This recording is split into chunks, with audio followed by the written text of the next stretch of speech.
What's your first thought when I say the word angels? Well, usually associates with something saint, something good, but have you heard the term angel makers? And no, they're not people working in ceramics classes making clay angels. It's very far from that. In fact, angel makers are serial killers of babies. So just a trigger warning, this is going to be quite gruesome and dark episode because it's going to be dedicated to one of the Scandinavia's angel makers, a lady called Dagmar Overbye. She was a Danish angel maker and oh my, she did some crazy But let's just start and dive into this gruesome story.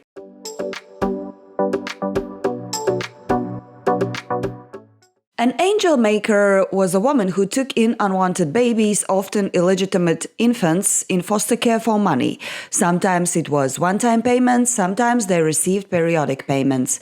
A word often used in English is also baby farming. Baby farming is a term meaning generally the taking in of infants to nurse for payment, but usually with an implication of improper treatment. And to make things clear, these women did not take those infants and children in to take care of their welfare.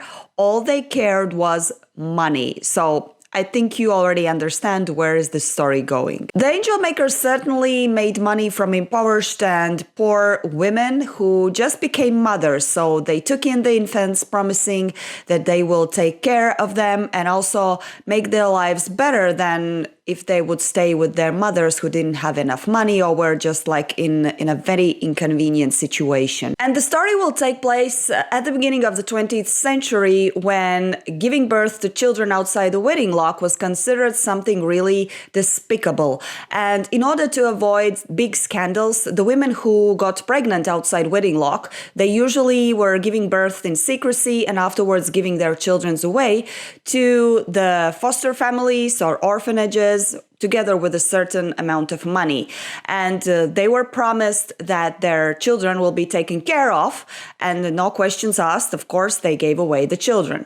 As crazy as it sounds, but this is how this happened. In most cases, after giving away these children, the mothers would not see them again. They were ignoring and forgetting about that.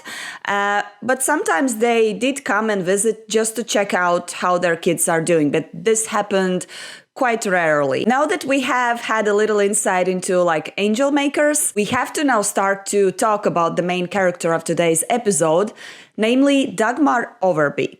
So Dagmar was born in the year 1887 in a small village near Aarhus in Denmark. She was born in a farmer's family. And usually when we're talking about serial killers, there is usually something that happened in the childhood which kind of effed up their mind, and this is why they started to act like they did in the future. So let's start with Dagmar's childhood. The family lived in quite a poverty. They were moving around quite a lot, meaning wherever the father of the family could find a job in some farm, they usually moved there. And after a while, they moved out of the village and moved in Aarhus. And this is when Dagmar starts to go to school. At school, Dagmar was doing really fine. In fact, she was among one of the best students in the class, but she had some weird tendencies, namely, she liked to steal and lie a lot. Dagmar left school after the 4th grade when she was only 13, and soon after she already found a job and she was delivering ice cream. I guess education didn't matter in the family as long as you're bringing in some money. Now, a very important fact about her childhood years is that allegedly Dagmar was sexually assaulted by her grandfather, and it is said that her parents knew about it and they did nothing. But if all of this is true, then we can spot immediately a lot of red flags. First of all, the family moves around all the time. Probably she cannot make any friends. Also, if the sexual assault accusation is real, also the poverty. So it must be a really hard childhood for Dagmar. In addition, Dagmar was described as someone who had a very good imagination. And when she was talking to other people or making any interactions, she was described as someone who was very bossy and trying to dominate. And when she was 13, it was in the year 1900, she was first time caught stealing from the neighbor, and as a punishment, she was sent to work in a neighboring farm in a place called Fynnen. There she worked for a family whose surname was Knudsen, and there she worked as a maid and also helped in the farm. It seemed like Dagmar really liked to work for this family. Although she was working long hours, she received low salary, but she stayed away from the trouble, and it also seemed that the family kind of took care of her. For example, they made for her communion party, which was something that Dagmar's family could not afford themselves. So, all in all, it looked like she might be on the right track. It is known that she was working in the area of Fynnen in different families and their farms from the year 1901 up to 1908. And everything went well until she again was caught doing the same old She was caught stealing again. After that, Dagmar was placed in a prison for 10 days, and when she came out, she was like, yep, it's time to go back home. So she returned back to Aarhus, where her family was, and she soon after found a job as a kitchen maid in a restaurant. And this is the place where she meets her first love. His name was Peter Christian Bisgaard. So they had this passionate love affair, and soon after, Dagmar becomes pregnant. They didn't want to get married, so they both decided that they're gonna give the baby away for adoption. In the year 1910, Dagmar gives birth to her baby boy and she names him Axel. And surprisingly, she decides to keep the baby boy. And afterwards, she starts to move around, changing homes and jobs together with her son. One of the farms where she was working during that time was in Vidbyfed, and it was like a farm and a house that belonged to a man named Rasmus Jorgensen. And it is said that while Dagmar was working there, she had a brief relationship with this man. And well, afterwards she moved away and started another job in some other farm. But remember this guy's name, Jorgensen. He will come back. And then something strange happened. Dagmar's son, Axel, dies in a very weird circumstances. She claimed that the baby died from pneumonia. However, after a doctor looked at the baby, it was very obvious that the baby's head was dark, more like blue, which could also signify that the baby had been suffocated. This certainly started some rumors about Dagmar and her killing her baby. It drew also the attention of the police, and they arrived to interrogate Dagmar, but at the end she was cleared. So as if this was natural and Dagmar was not to blame. It seems like Dagmar did not grieve a lot about her deceased son, since in the year 1911 she finds another job in another Aarhus restaurant as a kitchen maid, and also meets her next love interest, if I can say like that, and his name was Anton Peter Nielsen, and he was a fish shop seller. And this relationship is really weird. Let me tell you. So they did not really fancy each other, but they still got married in the year 1912. And after a month into the marriage, Dagmar decides to run away from Nielsen. In this way, she kind of ends this marriage. So this is it. But you see, there was a reason why Dagmar actually ran away so quickly. She was a little bit pregnant at that time. And can you guess who was the father of the child? Yes. This was Jorgensen, the guy in whose house she was working for a brief time, and she had little relationship with him. And if you think this is messed up, then hold on, it's gonna get even crazier. So Dagmar runs away from the husband's house, pregnant, and finds job in another house whose owner was a man named Jens Andersen Sørensen, and this relationship is, oh my. Soon after Dagmar starts to work in Sørensen's house, they also start to have sexual relationship. In fact, this sexual relationship thing was also included in her work agreement. And yes, Sørensen knew that Dagmar was pregnant during that time and still was doing that to her. And so soon after, Dagmar gives birth to a baby girl that she named Serena. In the documents, she writes that the girl's full name is Irena Marie Overbye Nielsen. Namely, she wrote down the ex-husband's name as father's name, although we all know that the baby girl was born from the short-lived relationship from Jorgensen. Later on, Dagmar becomes pregnant again, basically from the fact that she's obliged to have sexual relationship with her boss, Sørensen. And Sørensen, of course, does not want the baby, and he does not even want other people to know that he is in these relationships with Dagmar. So he wants to keep it kind of away from the public and just basically have these like sexual encounters whenever he wants with her, which is totally gross. And let's be honest, this Sørensen, he's a monster. So he tells Dagmar to get rid of the baby in whatever ways she can, but she refuses. In the year 1913, she gives birth to a baby boy and takes care about this baby boy by herself while living under the roof of this monster and still like fulfilling all of the duties that she's obliged to do under the work agreement. At one point, this monster named Sørensen tells Dagmar, well, I guess you have to get rid of the baby because like there will be noise, people will hear it and people will start talking about it and I don't need that. So we have to figure out how to get rid of this baby. And what they decide is that they're going to go to the neighboring farm and just leave the baby in some old barn. And fortunately enough, this baby was found a couple of hours after they left it there and was placed in care. So hopefully this child had a very good upbringing and somebody took care of it, but well, we still don't know. The fact is that Dagmar had to go through this. This is terrible. But it seems that she still managed to get out of this Sørensen's house, since in the year 1914 she moves to Copenhagen. She changes jobs a lot again. And basically it was because she was not very good with people. She lied a lot and like none of the employers like that trait about her.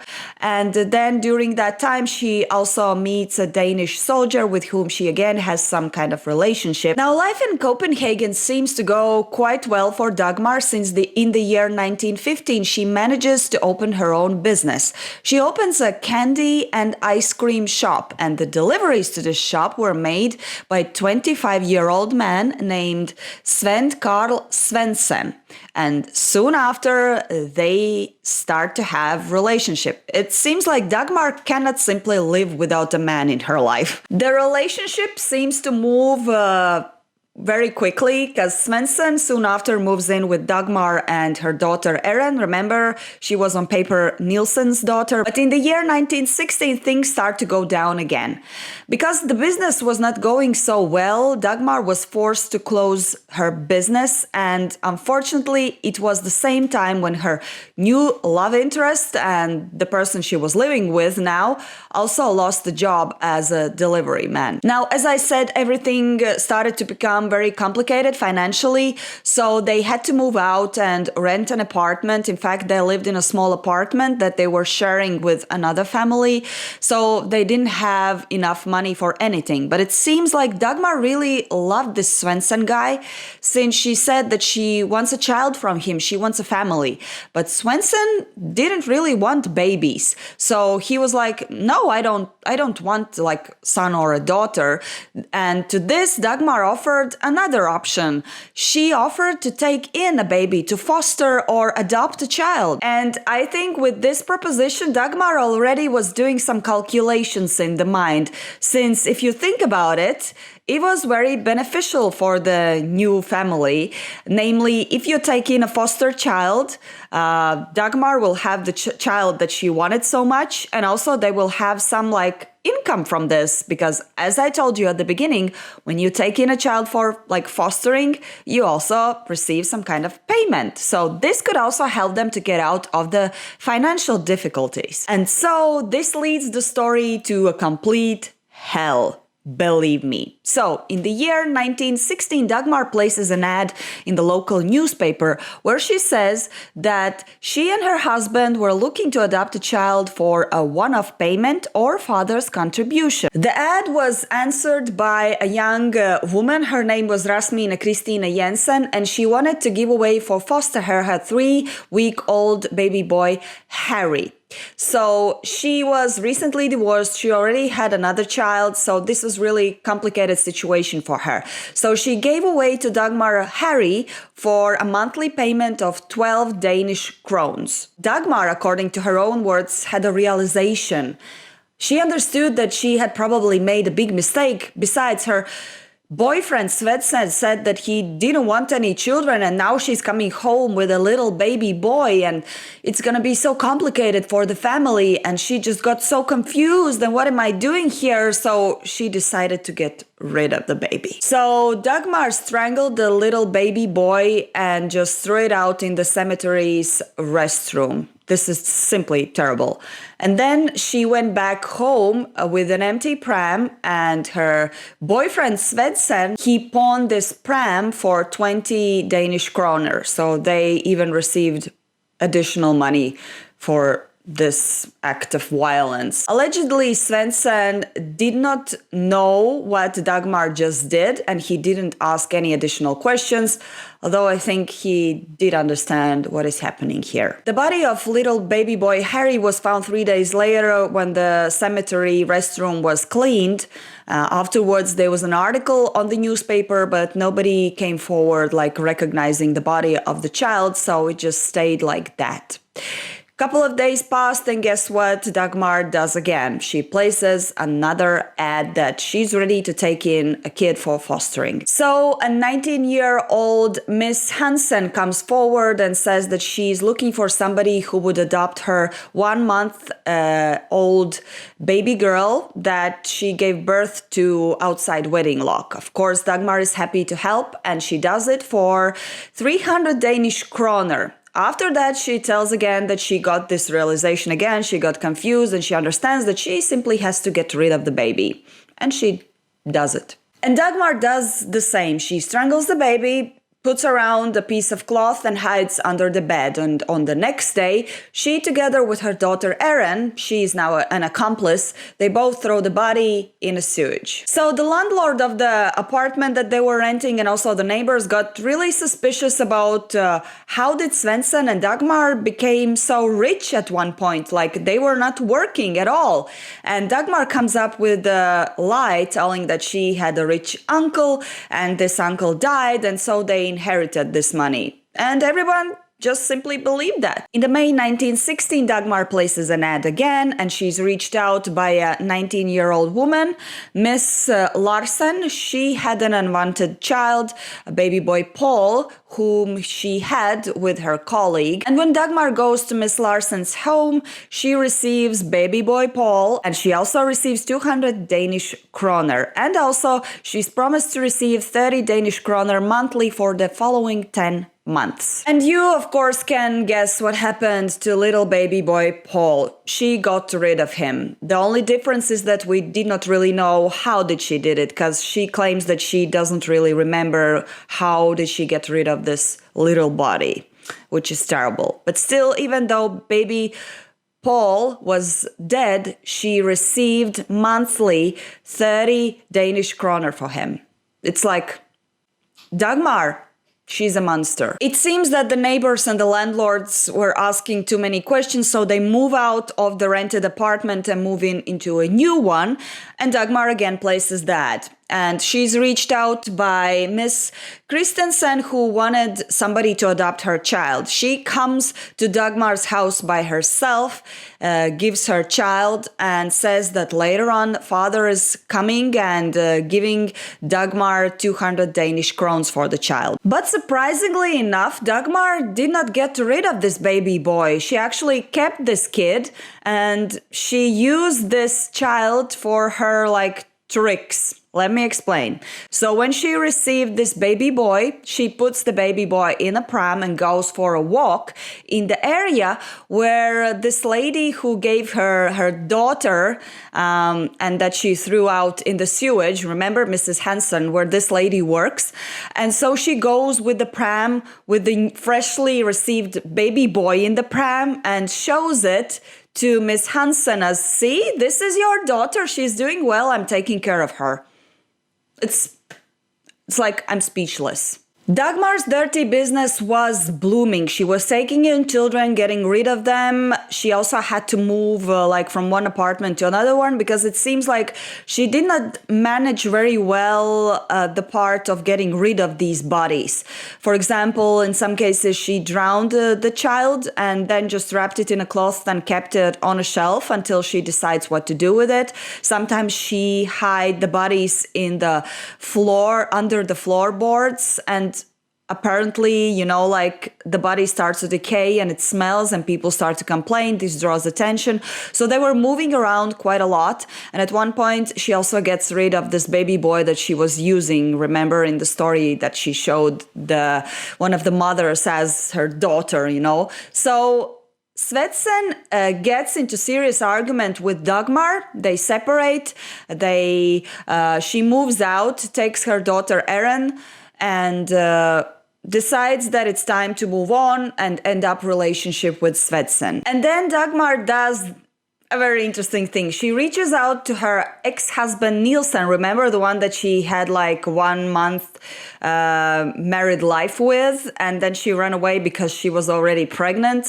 And Nielsen, he takes her in together with Erin. On the paper, actually, Erin is his daughter, although we all know that she's not.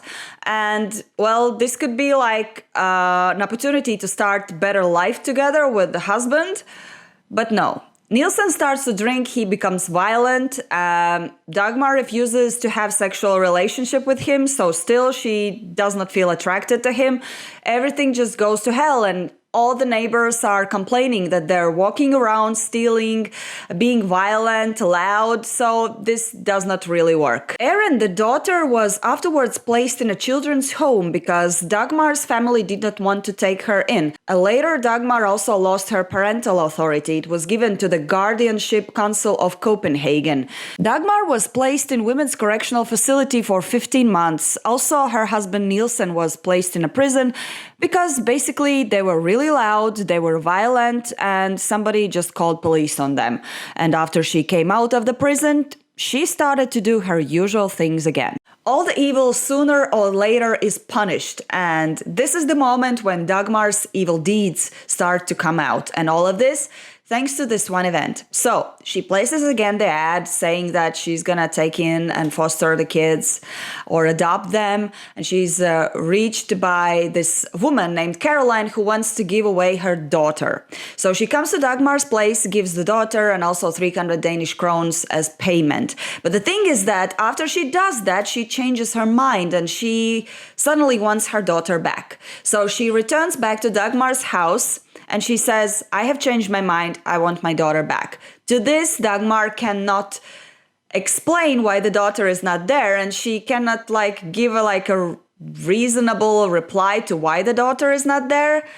This pisses Caroline off, and she goes straight to the police to inform them that she gave her daughter to this woman and she's now hiding something and not giving the daughter back, or what's happening there? The police takes a search warrant and goes to Dagmar's apartment. When they enter the apartment, they immediately start to feel this disgusting smell, a smell of a dead body. And after searching the apartment, they find Caroline's daughter's body dead already in a tile stove. So she had killed the daughter already. Dagmar was taken in to the police station for interrogation, and there she revealed that she murdered the little daughter of Caroline immediately after she handed over the baby to her. A trial started and many things emerged. First of all, it seems like Dagmar was an addict. Now and then she was using naphtha, and it was presumed that most of her murders she committed was while she was high. The psychiatrists analyzed her personality and said that despite the fact that she's lying a lot and she's acting weird, she's actually sane. So you should treat her as a sane person in this trial. The trial lasted for 3 days, and every day when Dagmar appeared on the court, she was acting differently. So on the first day, she was like this cold-blooded, like cool woman. On the second day, she was like a desperate woman. And on the third day, she was like a carefree, I don't care about anything that's happening there. You know, like speaking about insane, I think she is. The prosecutor demanded that Dagmar is convicted of premeditated murder. However, the defender's take on this case was that, I quote, Dagmar had been a tool for a flawed society and for indifferent mothers. Well, this hits really hard, and despite the gross and really terrible murders that she committed, this part is also true. Anyways, the jury's verdict was clear. On March 3rd, 1921, after 105 minutes of deliberating, the jury sentenced Dagmar to death. Dagmar was found guilty of 9 murders of infants. The verdict was not appealed. The last Danish woman was executed in 1861, so she definitely made some headlines and discussions about the death penalty being the right punishment. A month passed and it was decided to change death penalty to life imprisonment, so she was basically to stay in prison for the whole of her life. So she was moved to women's prison and Christianshavn, and later on in her life she was moved to Vestre Fengsel, where she died in the year 1929. Now, after all of this, a huge discussion started in regards to irresponsible mothers and fathers who are supposed to take responsibility for their children. Also about the fact that many babies were born outside the wedlock and they were the most vulnerable in regards to care. There was a necessity to create special public facilities where childbirths could be supervised and controlled. The law on supervision of foster children originated directly from Dagmar Overbye's actions.